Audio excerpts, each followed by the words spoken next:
Hey there, I'm Marta with Inner Artistry, and I want to talk about what happens when we get really activated, annoyed, mad, triggered, stressed by another person or situation. Has this ever happened to you? Probably, because we're all human and other humans are annoying, and we're all doing the best we can, and yet people push our buttons, situations push our buttons. And it's so tempting to just blame the other person and be like, if you would just be different, I wouldn't have to feel this way. If you would just be different, all my problems would go away. That is so tempting. And you can totally stay in that belief for as long as you want. The problem with that is that you're just going to keep being mad, keep being annoyed, and there's no end to that because there is no end to the number of possibilities for being mad in this world. They are endless. Now, I'm not talking about situations of serious trauma, of course, like that deserves, the full attention and full welcoming of all feelings, and including grief, rage, sadness, despair, whatever that happens with a serious big T trauma kind of situation. What I'm talking about here is where it's not actually traumatizing you in this moment, but it's pushing a button that tells you that you have some unhealed stuff inside of you. And in these situations, the invitation is that if you turn inward, there is a lot more potential for healing inside of you, a lot more potential for growth, and there is potential to not get triggered by those situations anymore. You may still have a reaction. Like, I think it's really common that there might be grief, like there is so much to grieve in this world, but you won't get that hot button, inflamed, rage-inducing kind of feeling once you've actually done the healing work inside of you. So the two things I want to suggest are the U-turn and the mirror exercise. And I guess actually today I'm going to mostly focus on the mirror exercise. So the U-turn, first of all, I say I'm going to focus on the mirror and then I talk about the U-turn. Okay, we're coming to the mirror in a second. So first of all, the U-turn is when you do all the blaming out there, you get through it, you let those feelings come to the surface, and then you turn inward and find out what is underneath that. When those parts, if they let go of that rage or give a pause to the rage and the anger, what is actually underneath that feeling? So often it's grief, sadness, powerlessness, something like that. Okay, so that's one spot and one way to work with it. The second way to work with it is to do the mirror exercise. Now, I find clients do not like to do this, and it's really understandable because it's like, what? You're telling me that they are a mirror to me and that I have that in me? No, I am not like them. So like if you're dealing with somebody who's a narcissist, like that would be horrifying to find out that you have an inner narcissist inside of you. And it's true. What I want to say about that is what is true is that the way the other people situation is manifesting or acting out is not exactly the same as what's happening inside of you. But there is an energetic match that is calling for your attention in some way. So for example, my husband and I have some neighborhood kids that come around that poke our buttons, poke at us, push our buttons in different ways, and we get reactive to them based on our own inner unhealed stuff. There's one kid that can come around and I just feel drained by being in this person's presence. It's a child and I'm drained by them. and it's like the quality of neediness that comes from this person is like, blah!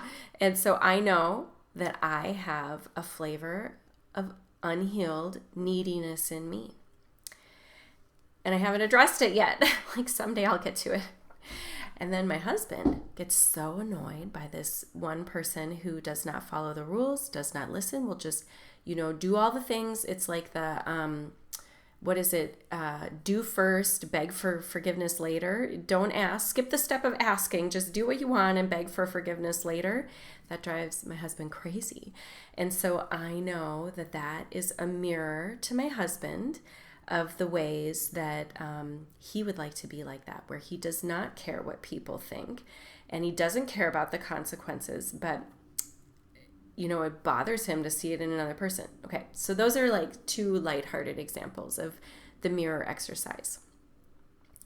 And recently I had a IFS therapy session and I was just incensed by hypocrisy in the world and by people who say they're doing good, who care about the world and care about the less fortunate, and then nothing they do actually helps them, or it's not apparent how it's helping them. They're doing all sorts of other stuff. They're keeping power.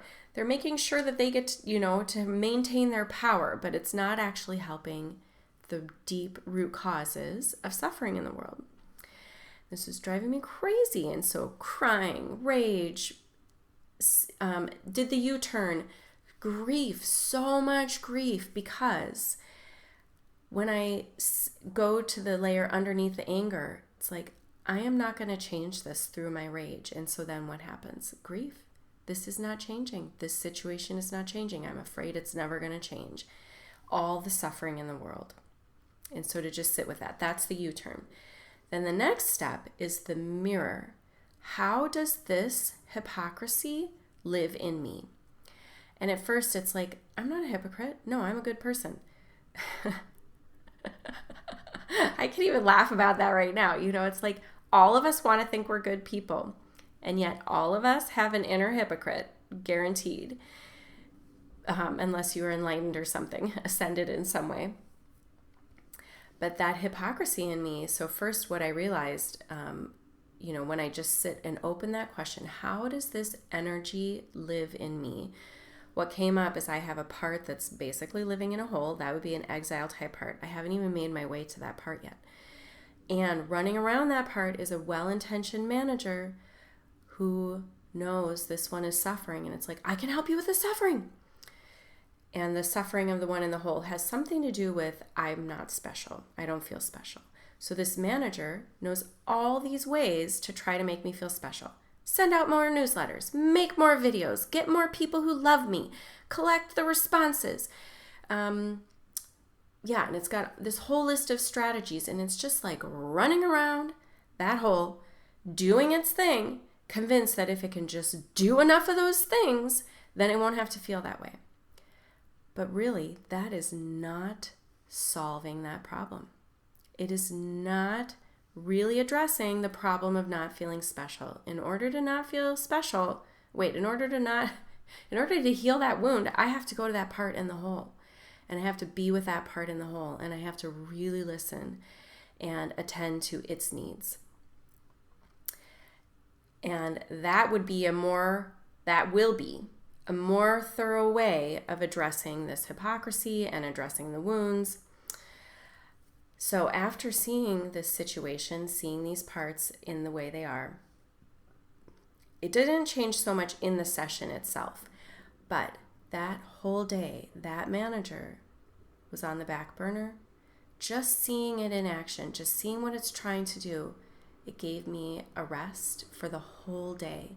I didn't feel that urgency and that like, what's next? I got to do something.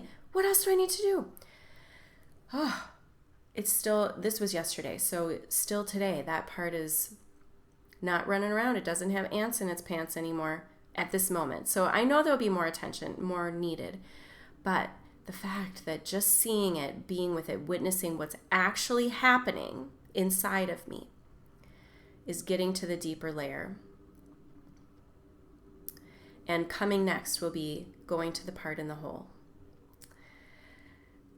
And, coming from this place and then giving myself rest for several days, I feel a rejuvenation of creativity, energy, wanting to connect with people, wanting to make a video. I haven't wanted to make a video in a while. So there are gifts that come on multiple levels when we can actually witness the energy that matches the triggering situation, and then bring the deeper healing that's needed.